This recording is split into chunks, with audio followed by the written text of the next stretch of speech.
How's it going, everybody? My name is P-Bretts, and welcome back to another episode of Woolwars. I just got back from dinner, and I had some dining hall shrimp, and it's got me a little bit nervous because there were a couple pieces in there that did not have the texture that they were supposed to have. Normally, I generally trust the dining hall food, but there was one time in the fall where I had a fruit smoothie, and I went home that night, and I just started vomiting profusely. So, hopefully I don't die tonight. But anyways, I had a bit of a hypothetical situation and a question that follows it. So say there's a burglar. There's a burglar and he breaks into a hospital because he cut his hand and he ran out of band-aids, and the only thing he knows how to do is steal shit. So he breaks into the hospital looking for band-aids, and on the way out, he stops by the nursery because he loves babies. So he's looking through the window and he sees two newly born identical twins. And they're both wrapped in the same color blanket. They were born 10 minutes ago.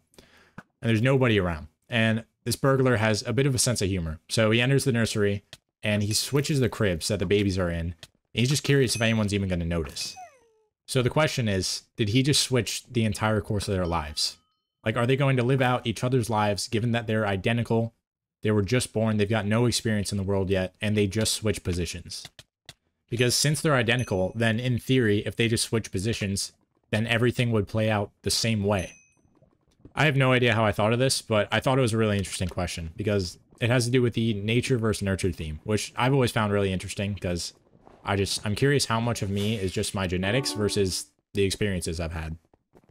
I guess the big question here is whether or not the identical twins also have identical natures, because obviously as they grow, they're going to have different experiences. They're going to gravitate towards different things. Their nurturing is going to be different. But if they have the same nature from the beginning, then in theory, switching them at birth would switch their lives seamlessly. Sometimes when I take a bit of time to reflect or think about the past, I often think about the people who played the most significant roles in my life, and I wonder how different I'd be if I never even met them.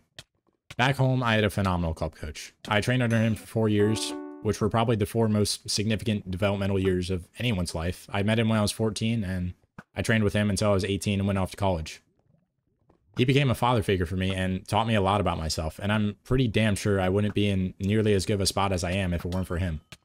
So I wonder how much of me is from the influence of him and others, and how much I just had a natural disposition for. One of the things he taught us that still rings in my head today is that you are who you surround yourself with. And pretty much ever since, I've been very conscious of the people that I put myself around. He always believed that you were a product of the 5 people that you spent the most time around, and I'm pretty damn thankful that he was one of those 5 for me. I think it's an especially interesting theme in this day and age, since there's so much more that influences us than we had 100 years ago. We've got the internet, we've got social media, we've got a much greater ability to travel than we've ever had before. I remember reading something that said like a couple 100 years ago, most people would live out their entire lives in a 5-mile radius. I used to drive 10 miles to school every day.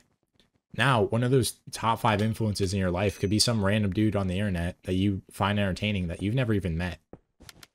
I think that most people are about 80% what happens to them and 20% of their natural identity. Maybe it's a bit closer to 50-50 for the more stubborn end of the population, but I've always been really interested in the development of character and what makes us who we are. I think because of that 80-20 hypothesis, a lot of people feel like their fate isn't actually in their hands. But when you get to the age that you determine what environment you're constantly in, I don't think you have anyone to blame but yourself for whatever path you go down. The last few days I've kept thinking back to that twin switch-up situation, and it almost breaks my brain just thinking about how the tiniest things can completely change our lives. Like the crib that they were placed in would change everything that follows. Let me know what y'all think in the comments. But anyways, that's all I got for today. I hope you all enjoyed, and I will see you all next time.